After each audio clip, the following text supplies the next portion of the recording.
नमस्कार, देवभूमि समाचार में बहुत स्वागत है आप सभी का। मैं हूं आपके साथ प्रियंका मिश्रा। बुलेटिन की शुरुआत करेंगे खबर देहरादून से है, जहां मुख्यमंत्री पुष्कर सिंह धामी ने उत्तराखंड के पूर्व राज्यपाल अजीज कुरैशी के उस बयान की निंदा की है जिसमें अजीज कुरैशी ये कहते हुए नजर आ रहे हैं कि गंगा, यमुना और नर्मदा जैसी नदी को मैया कहना गलत है। आपको बता दें कि इस दौरान सीएम धामी ने यह भी कहा कि जो व्यक्ति मां गंगा की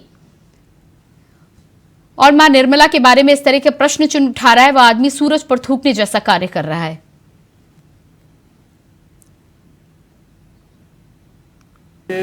चूंकि मां गंगा पूरे देश दुनिया के लिए आस्था और श्रद्धा का वो रही है। कहीं किसी को लोग आज आचमन करते हैं, कहीं सींचने के काम आती हैं, कहीं लोगों के पानी पेयजल के काम आती हैं। तो मैं समझता हूँ कि जो हमारा परंपरागत रूप से और सांस्कृतिक रूप से मां गंगा का अस्तित्व है वो वैसे ही है। जो वैसे कोई सूरज की तरफ फूंक रहा है तो उसी के ऊपर पड़ेगा। बागेश्वर उपचुनाव को लेकर भारतीय जनता पार्टी और कांग्रेस के नेताओं की प्रतिष्ठा दांव पर लगी हुई है। दोनों पार्टियों ने 40-40 स्टार प्रचारकों की लिस्ट जारी कर दी है। बीजेपी कांग्रेस के वरिष्ठ नेताओं का प्रचार प्रसार करने के लिए बागेश्वर में स्टार प्रचारकों का जमावड़ा जमा होने लगा है, जिसके कारण बागेश्वर का उपचुनाव अब राजनीतिक और उसके साथ ही साथ हर स्तर पर गर्मा गया है। लेकिन उससे पहले देखिए हमारी खास रिपोर्ट।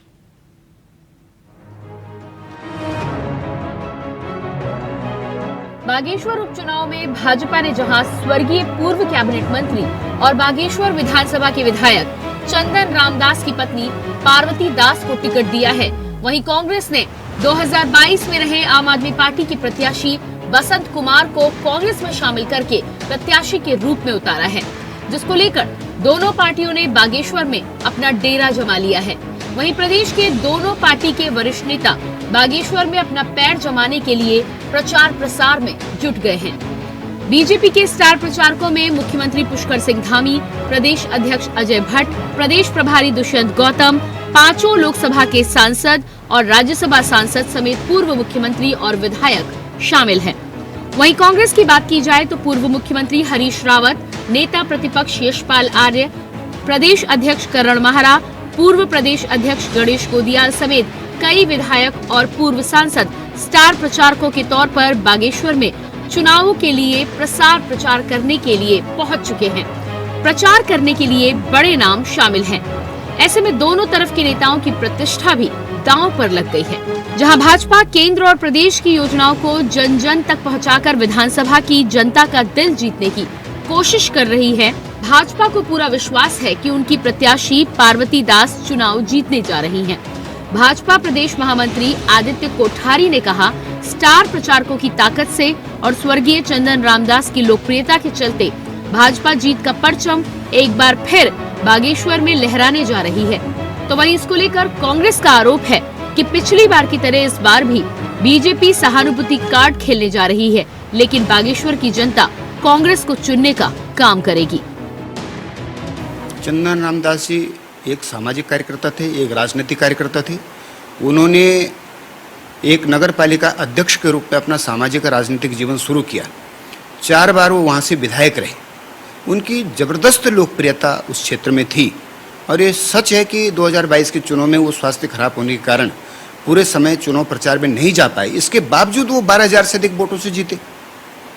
तो उन्होंने बहुत अच्छा काम बागेश्वर में किया है और अभी तक भी उनके कामों को पूरा करने का काम भारतीय जनता पार्टी करेगी और हमारे जो विधायक के प्रत्याशी हैं वो वहाँ से चुनाव जीत करके विधायक बन करके जो उनके सपने थे, जो उनकी घोषणाएं थी, उनको पूरा करने का काम करेंगे। पार्वती दास को भाजपा ने टिकट दिया है, ये भाजपा का अंदरूनी मामला है, लेकिन जो भाजपा के प्रत्याशी हैं उनका बागेश्वर की जनता के लिए कोई संघर्ष नहीं है। वो मंत्री जी की पत्नी जरूर है, यही उनकी एकमात्र उपलब्धि है और बागेश्वर इसका चुनाव भाजपा इस समय सिंपैथी वोट पर जीतना चाहती है। पिछला 2022 का चुनाव भी भाजपा ने सिंपैथी वोट पर वहां पर जीता, क्योंकि मंत्री जी तब बीमार थे और चुनाव क्षेत्र में गए ही नहीं। कितनी बार सहानुभूति के नाम पर बागेश्वर की जनता चली जाएगी, वोट देगी? आखिर बागेश्वर की जनता को भी विकास का अधिकार है। वहाँ भी घर घर में बेरोजगार हैं, घर घर में बागेश्वर की जनता महंगाई से त्रस्त है और आखिर विकास जनता का अधिकार है। भाजपा जो विकास करने में वहाँ पर विफल रही है। आप कांग्रेस के प्रत्याशी का वहाँ पर संघर्ष अगर देखेंगे, कांग्रेस के प्रत्याशी का अगर वहाँ पर आप जनाधार देखेंगे तो निश्चित तौर पर आप जानेंगे कि वहाँ पर कांग्रेस ही इस बार चुनाव जीत रही है। रण का ऐलान हो चुका है और सिपाही भी तैयार है, लेकिन इस बार ये लड़ाई प्रतिष्ठा की होने वाली है। इस लड़ाई में इस बार दांव पर न सिर्फ बागेश्वर की सीट लगी है, बल्कि स्टार प्रचारकों की प्रतिष्ठा भी दांव पर है। ऐसे में अब देखने वाली बात ये होगी कि उपचुनाव का सरताज कौन बनता है और किसके सर बागेश्वर का ताज सस्ता है। Tushar Gupta, India voice, Dehradun. आगामी लोकसभा चुनाव के लिए बीजेपी ने खुद को सोशल मीडिया पर मजबूत करने के लिए कमर कस ली है। देश भर में बीजेपी की आईटी सेल सबसे मजबूत मानी जाती है। ऐसे में प्रदेश अध्यक्ष महेंद्र भट्ट ने बताया कि चुनावों के लिए सोशल मीडिया के प्रचारकों की लिस्ट भी जारी कर दी गई है। इस दौरान राज्य के सभी लोकसभा, विधानसभा और ब्लॉक स्तर पर सोशल मीडिया पर सर्वाधिक फॉलोअर रखने वाले को बीजेपी से जोड़ा गया है, जिससे कि आने वाले चुनावी दौर में सोशल मीडिया पर बीजेपी अपने क्षेत्रों में पार्टी का प्रचार प्रसार कर सके, जिसके लिए बीजेपी के द्वारा प्रशिक्षण शिविर समय समय पर लगाए जाएंगे।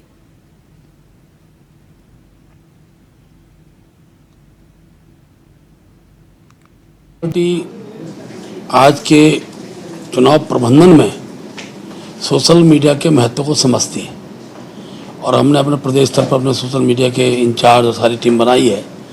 अब हमने अपने प्रत्येक लोकसभा स्तर पर, विधानसभा स्तर पर, जिला स्तर पर हमने अपने कार्यकर्ताओं की जिनके सर्वाधिक फॉलोअर्स हैं, ऐसे सभी कार्यकर्ताओं को हमने जोड़ते हुए सोशल मीडिया की पूरी टीम सजग बनाई है। भविष्य में चुनाव में इसका बहुत बड़ा महत्व है। केंद्र सरकार की योजनाओं को समाज के हर व्यक्ति तक पहुंचाने में इसका बहुत बड़ा एक रोल रहेगा।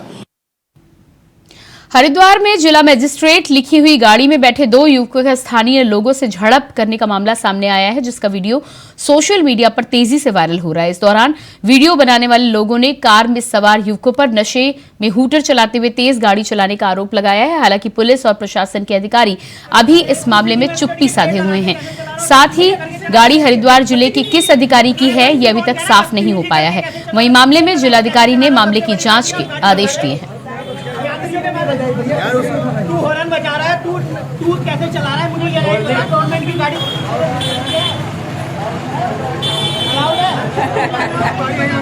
गाड़ी लेके जा रहा हूँ, बाजू में दारू भी रखी है। वीडियो बना रहा हूँ। क्यों चल लो? अरे चौकी तो चल लो। अरे गाड़ी दे रखी है और दारू भी रखी है भैया ऊपर से। चौकी बना। तू सिटी मजिस्ट्रेट की प्लेट लगा के कैसे चला रहा है और बत्तीमीजी करके चला रहा है? बत्ती की नहीं करी। अरे बत्ती कौन कह रहा है? बत्तीमीजी करके कैसे चला रहा है? तू प्लेट लगा के कैसे चला रहा है? सबसे बड़ी बात ये, और गाड़ी भगा रहे है। कोटद्वार के सत्ती चौड़ पर पधेरे में गुरुग्राम राय स्कूल के 15 बच्चे फंस गए हैं। हालत की सूचना मिलते ही कोटद्वार पुलिस ने मौके पर पहुंची। पुलिस और सभी बच्चों को सुरक्षित बाहर निकाल लिया है, जिसके बाद 112 की मदद से बच्चों को उनके घर तक पहुंचाया गया है, जिस पर परिवारजनों ने पुलिस अधिकारियों का आभार व्यक्त किया है और पुलिस कर्मियों को देवदूत करार दिया है।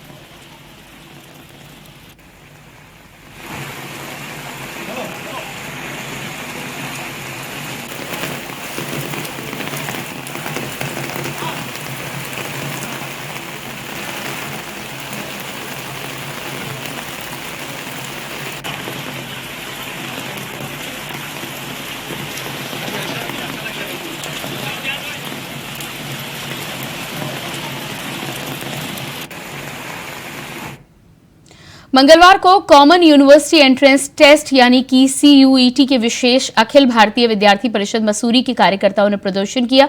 यहां प्रदर्शन नगर मंत्री अमित पवार के नेतृत्व में किया गया, जहां प्रदर्शनकारियों ने MPG कॉलेज मसूरी लालाबंदी में कि इस दौरान छात्रों ने केंद्र सरकार और शिक्षा मंत्री के खिलाफ जमकर नारेबाजी की और मेरिट लिस्ट के आधार पर छात्र छात्राओं के एडमिशन की मांग की। उन्होंने ये भी कहा कि अगर CUET को नहीं हटाया जाता है तो वह अपने आंदोलन को उग्र रूप देने के लिए मजबूर हो जाएंगे।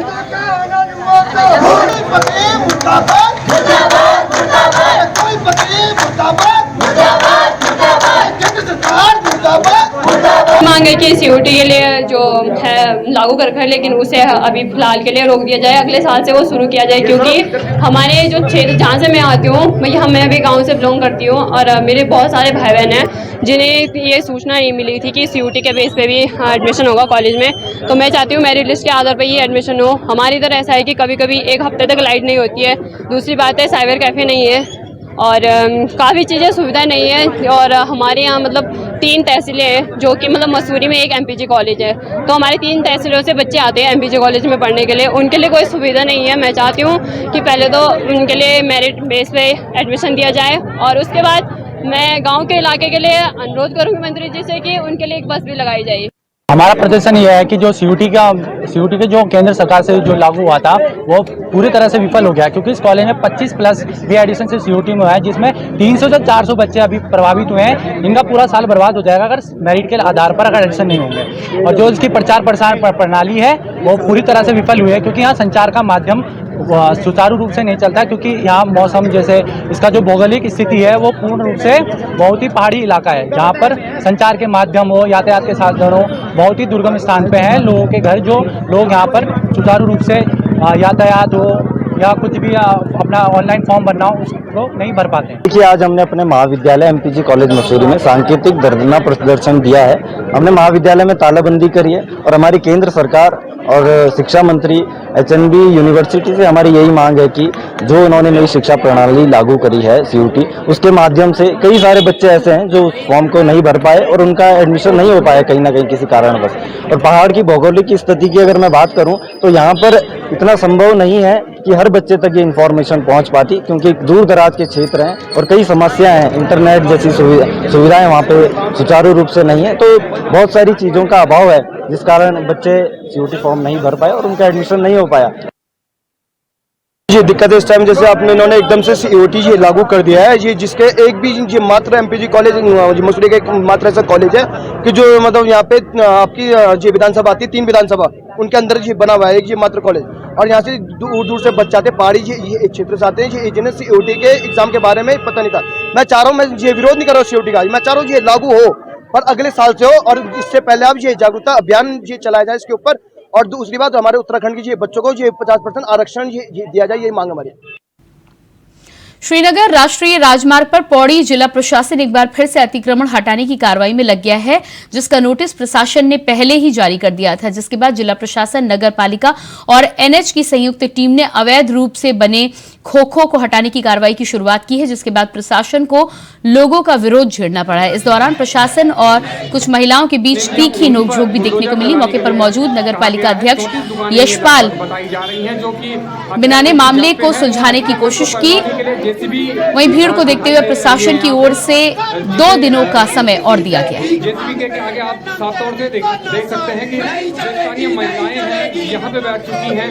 कांग्रेस के युवा साथी भी उनके समक्ष एकदम से बुलडोजर आ गया, शासन प्रशासन यहाँ पे आ गया, हमें कोई सूचना नहीं। हमने 2-3 लाख का माल भर रखा, ले जाएंगे सामान। एक हफ्ता पहले, 1 महीना पहले ये बता दे कि भाई निश्चित है इन्होंने टूटना है, तुम अपनी व्यवस्था करो, तो हम अपनी व्यवस्था कर रहे हैं। मेन बात है जो है ये बुलडोजर लेकर शासन प्रशासन यहीं पर क्यों आ रहा है? मेन मुद्दा हमारा पहले इसका जवाब चाहिए हमको, यहीं पे क्यों आ रहे हैं? यहाँ पर मेन मुद्दा क्या है इनका? बिल्डिंग माना के हिसाब से देखो तो पौड़ी PWD NH में पूरी बिल्डिंग आ रही है। पहले उन पे बुलडोजर चलाए, फिर हमारी दुकानों पे बुलडोजर चलाए। हमें 1988 में, आज से 30 वर्ष पूर्व बनाई गई थी। उस समय की इनकी जो फाइल्स है उसमें इन लोगों के साथ अनुबंध किया गया है कि ये एक अस्थायी व्यवस्था है और नगर पालिका इनको यहाँ पे दुकानें बना करके दे रही है। और वो जो एफिडेविट था वो उस समय 1 वर्ष के लिए हुआ था और तब से अब तक वही एफिडेविट जो है निरंतर चलते जा रहा है। शासन की तरफ से भी इसमें पूर्व में कार्रवाई करी गई। अगली खबर चमोली से है, जहां उच्च न्यायालय आदेश के अनुसार जोशीमठ में प्रशासन और नगर पालिका की टीम के द्वारा संयुक्त अभियान चलाकर हाईवे के किनारे हुए अतिक्रमण को हटाया गया। बता दें कि उप जिलाधिकारी कुमकुम जोशी ने बताया कि माननीय उच्च न्यायालय के आदेश का अनुपालन करते हुए हाईवे के किनारे बने अवैध टिन शेड आदि को नगर पालिका की टीम के साथ तोड़ा गया है। इस दौरान उन्होंने ये भी बताया कि नगर में समय समय पर इस प्रकार के अभियान चलाए जाते रहेंगे। साथ ही उन्होंने लोगों से अतिक्रमण न करने की अपील भी की।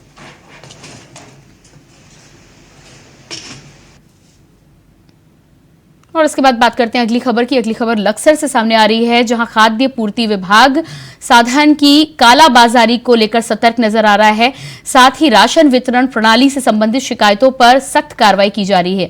बता दें कि लक्सर क्षेत्र में राशन डीलरों की मनमानी पर विभाग ने अंकुश लगाना शुरू कर दिया है। लक्सर के पूर्ति निरीक्षक दिनेश शर्मा ने बताया है कि लक्सर के बसेड़ी गांव के राशन डीलर रियाज उल हसन के द्वारा उपभोक्ताओं के साथ अभद्रता कर राशन वितरण में गड़बड़ी किए जाने की सूचना मिली है, जिसके बाद खाद्य आपूर्ति विभाग के द्वारा कार्रवाई करते हुए राशन डीलर को निलंबित कर दिया गया है। साथ ही राशन वितरण में गड़बड़ी किए जाने और मनमाने ढंग से वितरण किए जाने के मामले में पुलिस ने 2 राशन डीलरों के खिलाफ मुकदमा दर्ज किया है।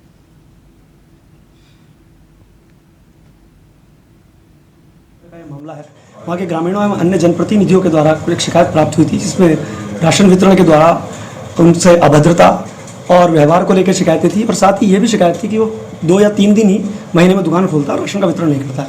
उसमें कार्रवाई करते हुए तत्काल प्रभाव से उसको निलंबित कर दिया गया है और उसकी रिपोर्ट जो है उच्च अधिकारी को प्रेषित कर दी गई है। इससे पहले भी हमारे द्वारा अभी महाराजपुर कला और इस्माइलपुरा और अन्य गाँवों में भी जो है FIR दर्ज कराकर उसमें भी कार्रवाई गतिमान है और निरंतर कार्रवाई की जा रही है। जो गरीबों का हक जो सरकार से मिल रहा है फ्री राशन, वो जनता तक पहुँचना चाहिए, हमारा मेन उद्देश्य भी यही है। कर्णप्रयाग में दीनदयाल उपाध्याय ग्रामीण कौशल योजना के तहत मोबाइल जैशन और पंजीकरण शिविर का आयोजन किया गया है। ब्लॉक समाचार में आयोजित शिविर में करीब 50 युवक युवतियों ने हिस्सा लिया। इस दौरान डीपीएम सुरेंद्र कुमार ने बताया कि शिविर का मुख्य उद्देश्य बेरोजगार युवकों युवतियों को रोजगार के लिए प्रशिक्षित करना है, जिससे युवक युवती स्किल्ड होकर खुद स्वरोजगार शुरू कर सके और अपनी आर्थिकी को मजबूत कर सके। और आज कर्णप्रयाग ब्लॉक पे आने का हमारा मकसद ये था कि यहाँ के युवाओं को जो भारत सरकार के द्वारा प्रोग्राम चलाया जा रहा है दीनदयाल उपाध्याय ग्रामीण कौशल योजना, उसमें अधिक से अधिक लोगों को जोड़ना। तो फोकल स्किल इसमें लोगों को मोबाइल रिपेयरिंग का कोर्स करा रही है और टैबलेट रिपेयरिंग का करा रही है और ट्रेनिंग कराने के बाद इन लोगों को रोजगार दे रही है। तो हमारे डीपीएम और ब्लॉक प्रमुख और हमारे BDO सर के द्वारा एक शिविर का आयोजन किया गया था, जिसके तहत हमें इन्वाइट किया गया और हम आए। और हमारी यहाँ के जो उत्तराखंड के और कर्णप्रयाग के जो बच्चे हैं, अधिक से अधिक युवा हमसे जुड़ें और आकर के वो रोजगार से जुड़े। प्रधानमंत्री की योजना है, ठीक है, ये पूरी तरह से निःशुल्क है। इसमें सारी सुविधाएं, रहना खाना पीना सारा कुछ फ्री है और ट्रेनिंग पूरा करने के बाद इन लोगों को यहाँ पे दीनदयाल उपाध्याय ग्रामीण कौशल योजना अंतर्गत हमने आज यहाँ पे कर्णप्रयाग ब्लॉक पे मोबिलाइजेशन कैंप लगाया यहाँ पे। तो यहाँ पे विभिन्न क्षेत्रों से जो हमारे विभिन्न पोस्टों के लिए जो अभ्यर्थी हैं यहाँ पे उपस्थित हुए और विभिन्न जनप्रतिनिधि भी यहाँ पे उपस्थित हुए हैं। तो सभी को हम लोगों ने विभिन्न संस्थाओं के माध्यम से विभिन्न कोर्स, जैसे कि होटल मैनेजमेंट है, मोबाइल रिपेयरिंग है, या फिर सिलाई मशीन का है, या फिर अकाउंटिंग का है, तो ये सारे कोर्सों के लिए हमने बच्चों को यहाँ पे चिन्हित किया और उनको जो है विभिन्न संस्थाओं में प्रशिक्षण प्रदान करने के लिए पंजीकृत किया है। खबर कर्णप्रयाग से है, जहां अखिल भारतीय विद्यार्थी परिषद कर्णप्रयाग इकाई के द्वारा श्री देव सुमन विश्वविद्यालय कुलपति महादेव का पुतला दहन किया गया। बता दें कि विश्वविद्यालय के द्वारा कुछ दिन पहले परीक्षा परिणाम जारी किए गए हैं, जिस पर छात्र छात्राओं के द्वारा नाराजगी जाहिर की गई है। इस दौरान ABPS जिला संयोजक आशीष शक्निक का कहना है कि विश्वविद्यालय अपनी मनमानी करता जा रहा है, जो कि छात्र छात्राओं के हित के लिए उचित नहीं है। साथ ही प्राचार्य के माध्यम से कुलपति को ज्ञापन देते हुए उन्होंने कहा कि यदि जल्द ही त्रुटियों को सही नहीं किया जाएगा तो आंदोलन किया जाएगा।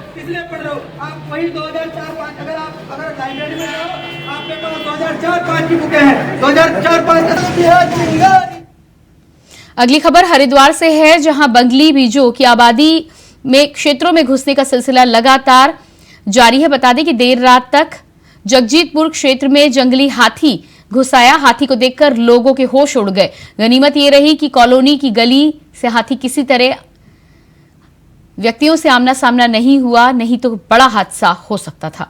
साथ ही हाथी की चहलकदमी के साथ ही स्थानीय लोगों में दहशत का माहौल बना हुआ है। इस दौरान स्थानीय लोगों ने बताया कि अक्सर रात को कॉलोनी में हाथी आ जाते हैं। कई बार सूचना देने के बाद भी वन विभाग की ओर से कोई ठोस कार्रवाई नहीं की जाती, जिस कारण आए दिन लोगों में डर का माहौल बना हुआ है।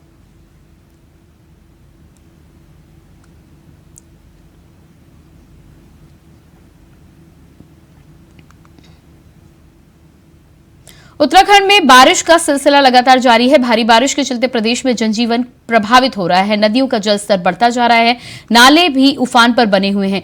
भूस्खलन के चलते कई जगहों पर सड़कें बाधित हो रही हैं। तो वहीं मौसम विभाग के मुताबिक प्रदेशवासियों को अभी बारिश से राहत नहीं मिलने वाली है। विभाग ने अगले कुछ दिनों तक प्रदेश में भारी बारिश को लेकर अलर्ट जारी किया है। उत्तराखंड में एक बार फिर मौसम विभाग ने अलर्ट जारी किया गया है और आज की बात की जाए तो मंगलवार को ऑरेंज अलर्ट जारी किया है 5 जिलों के लिए, जिसमें देहरादून, टिहरी, पौड़ी, नैनीताल और बागेश्वर जिले हैं और इनमें ऑरेंज अलर्ट मौसम विभाग ने जारी किया है। इसमें इन क्षेत्रों में भारी से भारी वर्षा हो सकती है। मैं अभी मौजूद हूँ देहरादून में और फिलहाल के लिए बारिश यहाँ पर रुकी है, लेकिन देर रात से ये देखा गया है कि कई क्षेत्रों में भारी बरसात हुई है और अभी फिलहाल के लिए बरसात रुकी है। अभी आसमान में देख सकते हैं काले बादल छाए हुए हैं। कई क्षेत्रों में अभी भी बारिश हो रही है, लेकिन अगले 2 दिन की बात की जाए 23 और 24 की, तो उसमें रेड अलर्ट जारी किया गया है और वो जिले हैं 7 जिलों की बात की जाए तो उसमें जो 5 जिले आज के हैं और साथ साथ चंपावत भी और उधम सिंह नगर भी उसमें जुड़े हुए हैं। तो कहीं ना कहीं जो आने वाला 3 दिन है उत्तराखंड के लिए काफी भारी होने वाला है। मुख्यमंत्री पुष्कर सिंह धामी फिलहाल दिल्ली पे हैं, लेकिन फोन के माध्यम से लगातार अधिकारियों को दिशा निर्देश दे रहे हैं कि किस तरह से वो कार्य करें और अधिकारियों को चौकन्ने रहने की जो सलाह है वो दी जा रही है। देहरादून की बात की जाए तो जगह जगह जल भराव की समस्या आ रही है, ट्रैफिक समस्या आ रही है। वहीं पहाड़ी क्षेत्रों की बात की जाए तो भूस्खलन के कारण काफी जनहानि देखने को मिली बीते दिनों और भूस्खलन फिलहाल भी हो रहे हैं, जिससे सड़कें बाधित हो गई है। वहीं जो मैदानी क्षेत्रों की बात की जाए तो कोटद्वार और उसके आसपास के क्षेत्रों में जो नदियां हैं वो उफान पे आ गई है, जिसके कारण जो लोगों के घर हैं वो ढह गए हैं। तो कहीं ना कहीं जो 3 दिन का अलर्ट है काफ़ी भारी फिलहाल के लिए शुरुआत में दिखाई दे रहा है, लेकिन देखने वाली बात होगी कि जो आपदा के प्रबंधन के अधिकारी हैं वो किस तरह से जो स्थिति है उसे कंट्रोल करेंगे। कैमरा जर्नलिस्ट निशांत चौहान के साथ मैं तुषार गुप्ता, इंडिया वॉइस, देहरादून। कर्णप्रयाग में डिजिटल इंडिया कार्यक्रम के तहत 2021-22 में आयोजित परीक्षा में राजकीय इंटर कॉलेज लंगासू की छात्रा श्वेता जोशी ने ऑल इंडिया में फर्स्ट रैंक हासिल की। बता दें कि विद्यालय के अन्य छात्राओं के द्वारा ब्लॉक, जिला और विद्यालय स्तर पर स्थान प्राप्त किया गया है। डिजिटल इंडिया के द्वारा चयनित छात्राओं को स्मृति चिन्ह और प्रमाण पत्र देकर उन्हें सम्मानित किया गया। तो वहीं डिजिटल इंडिया के ग्रेजुएट हेड नरेश कोहली ने बताया कि डिजिटल इंडिया के तहत विद्यालयों में डिजिटल माध्यम से सशक्त बनाने के लिए और ज्ञान आधारित बदलाव लाने का प्रयास किया जा रहा है, जिससे कि आम जनता डिजिटल इंडिया का फायदा आसानी से उठा सके। डिजिटल इंडिया का कार्यक्रम था जो कि 2021-22 में हमने लंगासू में करवाया था, जो कि ऑल ओवर इंडिया लेवल पे होता है। इसके दौरान क्या किया था, जैसे बच्चों के इन्वॉल्वमेंट होते हैं नाइलेट द्वारा और मिनिस्ट्री द्वारा, जो भारत सरकार के कार्यक्रम था जो लगातार 2030 तक इसमें चलना है। उसमें हमारे चमोली जिले से लंगासू क्षेत्र की एक बहुत बड़ी छात्रा जिसका नाम है श्वेता जोशी, उन्होंने ऑल ओवर इंडिया में नंबर 1 रैंक हासिल की है, जिसके लिए मैंने हार्दिक बधाई देता हूँ। मैं बहुत खुश हूँ इसके लिए, जिसका मैं अपने टीचर्स और अपने पेरेंट्स को थैंक यू बोलना चाहती हूँ, जिनकी वजह से मुझे यहाँ से ये सब कुछ मिला। और जो डिजिटल इंडिया वाले सर लोग हैं उनका भी थैंक यू करना चाहती हूँ। मैं डिजिटल इंडिया को बधाई देना चाहता हूँ जो आपने इस विद्यालय में कार्यक्रम रखा, और मैं उन बच्चों को भी धन्यवाद देना चाहता हूँ, बधाई देना चाहता हूँ जो इनमें सफल रहे और प्रदेश स्तर पर, डिस्ट्रिक्ट स्तर पर और प्रदेश स्तर पर, नेशनल लेवल पर इन्होंने अपना स्थान हासिल किया।